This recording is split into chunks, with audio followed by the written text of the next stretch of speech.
Oke Bang, sidang putusan sela di hakim minta untuk dilanjutkan. Dari pihak abang memang udah menduga apa gimana sih Bang bahwa memang ini tetap harus berlanjut? Baik, terima kasih rekan media. Kalau menyangkut masalah putusan sela siang ini, kami sudah sangat menduga semua eksepsi ditolak. Itu jelas dugaan kami dari awal. Hanya kami tidak mau membicarakan ini karena ini belum putusan hakim majelisnya. Kalau hakim majelis memutuskan ya jelas bahwa eksepsi itu semuanya abal-abal. Jadi memang perlu ditanyakan kualitas daripada penasihat hukumnya nih, sampai jauh mana mengajukan pembelaan terhadap kliennya. Itu. Oke, Bang, berarti minggu depan abang Ya, sebenarnya kan minggu lalu kami sampaikan juga di media di tempat ini juga bahwa eksepsi yang 120 halaman ini yang dibagi menjadi 11 poin ya, itu sebenarnya kami sudah katakan minggu lalu ini sebenarnya hanya 3 poin ya. Poinnya adalah mengenai adanya perdata. Tadi dijelaskan oleh majelis hakim mengenai perdata itu tidak ada kaitannya dengan pidana ini. Kemudian eksepsinya lagi adalah tentang korbannya siapa, orang atau PT. Minggu lalu juga sudah kami katakan dalam gugatan memprestasi jelas yang digugat itu adalah Dr. Reza dan PT. Sehingga kan mereka juga tahu kalau korbannya itu jelas adalah Dr. Reza. Kemudian dipermasalahkan yang ketiga dipermasalahkan adalah mengenai pasal. Ya, pasal itu adalah dominus litis bahwa itu adalah hak jaksa untuk memutuskan. Kami sudah katakan minggu lalu bahwa kalau laporannya pun pembunuhan, tapi jaksa meneliti perkara pokoknya adalah penganiayaan dan menyebabkan kematian, sudah pasti jaksa itu akan membuat pasal itu adalah penganiayaan yang menyebabkan kematian. Kemudian dilanjutkan lagi dengan pasal tentang adanya cerita yang sama tapi pasalnya berbeda, kan sudah juga kami jelaskan bahwa itu adalah namanya dakwaan alternatif. Ditanyakan di eksepsi lagi adanya TPPU tidak punya tindak pidana asal. Disitulah sudah kami jelaskan minggu lalu juga bahwa itu adalah dakwaan kumulatif. Jadi sebenarnya sangat kami sayangkan sebenarnya PH ini kurang cermat untuk membela kliennya. Ya, pidananya terbengkalai begini, sementara perdatanya mengganggu konsentrasi katanya kan. Itu salahnya PH. Kenapa buat gugatan prestasi? Ya, demikian. Nah, tadi kan hakim juga menyebutkan bahwa ada yang dari pihak PH-nya berulang-ulang Bang. Tadi pas lagi dibacakan segala macam. Ya, memang pada prinsipnya memang nggak boleh apa memang ya hak untuk diulang-ulang supaya macam. Dan itu mempengaruhi penilaian nggak sih Bang? Bukan nggak boleh. Jadi kan sudah kami jelaskan bahwa intinya itu hanya 3 itu saja, tapi dipecah menjadi 11. Akibatnya kan isinya itu aja. Begitu tadi dibacakan bahwa eksepsi yang keempat sama dengan eksepsi 1-2. Ya memang eksepsi itu isinya diulang-ulang. Jadi kalau mau cermat sebenarnya disingkat aja 3 aja eksepsinya, sebenarnya usah sampai 11 begitu. Lebih baiklah kelihatannya, lebih elegan lah ya. Teman saya tambahkan apa?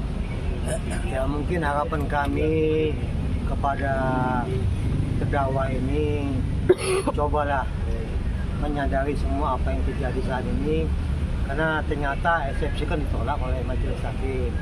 Jadi untuk kedepannya ubahlah sikap dan perilakunya yang selama ini begitu angkuh dan sombong, supaya coba kembali. Seperti kita tahu bahwa pengadilan itu adalah tempat persidangan yang mulia. Jadi supaya dalam persidangan ini berlaku sopan, itu yang pertama yang perlu dilakukan oleh terdakwa. Kedua, jangan berbelit-belit memberikan keterangan nantinya dan buka semua permasalahan. Bagaimana sih sebenarnya cerita permasalahan ini, sehingga hakim itu melihat ada etikat baik dari terdakwa ini, bahwa dengan adanya keterbukaan yang dilakukan oleh terdakwa mungkin bisa meringankan terdakwa. Dan juga untuk hal-hal yang apa yang telah terjadi selama ini, menyesali atau tidak. Itu menjadi pertimbangan hakim nantinya, bukan membebaskan tapi meringankan hukuman. Itu harapan kami supaya terdakwa ini benar-benar menyadari hal ini.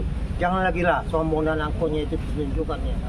Kasihan, karena memang sanksi hukumnya sangat berat ini.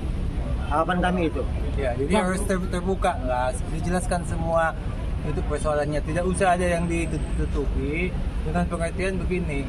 Mungkin bisa meringankan bahwa pelaku utamanya bukan terdakwa ini, tapi adalah orang lain yang melakukan.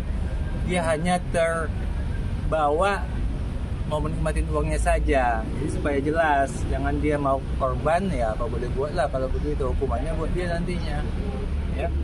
Bang, dari pihak awal kan masih mengejar 2 orang berinisial O dengan S ya Bang ya.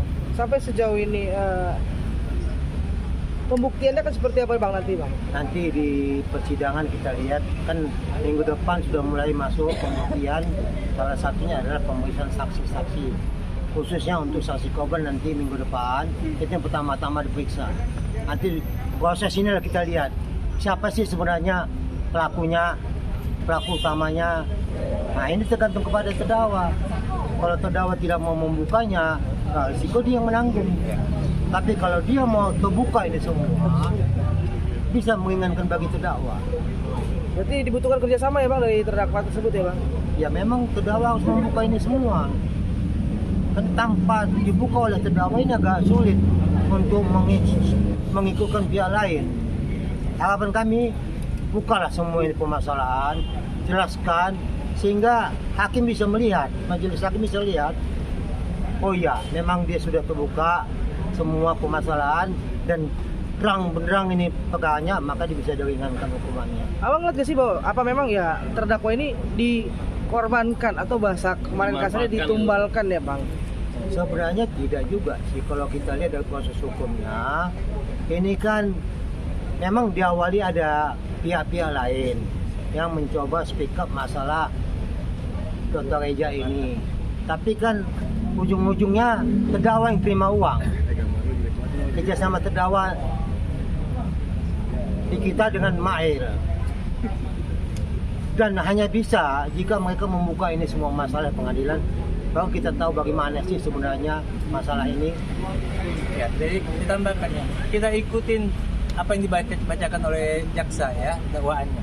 Dakwaannya pertama review jelek oleh Doktif, ya, ditangkap oleh Dr. Oki, ya, kemudian Dr. Oki mengolah menjadi pertama itu uang tutup mulut, ya. Nah, kemudian setelah uang tutup mulut ini muncul, dilepas kepada Nikita dan Mail untuk melaksanakan untuk eksekusi daripada mengeksekusi yang diawali oleh Doktif dan Dr. O ini dieksekusi oleh Nikita dan Mail. Jadi mereka sebenarnya hanya mengeksekusi apa yang sudah dirancang oleh Doktif dan Dr. O ini. Jadi perancangnya dari sana, pelaksananya mereka berdua. Jadi mereka mestinya buka mulut bahwa mereka ini pelaksana daripada yang dirancang oleh dua lagi gitu. Nah, seperti itu. Berarti bisa dibilang hukum yang terberat untuk yang merancang ya Bang? Kalau dia mau berterus-terang dalam persidangan ini, bisa perancangnya ini, perancang mode ini yang duluan sebenarnya. Bahwa mereka ini yang melaksanakan apa yang dirancang oleh dua orang sebelumnya. Nah, seperti itu. Oke. Bang, kesiapan DRG sendiri saksi di persidangan Bang? Oh, kalau masalah saksi itu kan wajib ya. Tanggal berapa katanya besok? Tanggal 24 ya? Kamis tanggal 24, itu memang sudah kewajiban sesuai dengan pasal 160, untuk ngomong pasal lagi, nggak apa-apa lah ya. Yeah. Sesuai dengan pasal 160, ya, itu memang saksi korban harus diperiksa terlebih dahulu, supaya nanti saksi lainnya itu bisa menyatakan pendapatnya sesuai apa tidak dengan korban, apa bertentangan dengan korban. Ya, jadi memang saksi korban nanti Dr. Reja diperiksa terlebih dahulu. Saksi lainnya akan menjelaskan betul apa tidak yang dikatakan oleh saksi korban. Ya, wajib itu yang pertama diperiksa. Oke.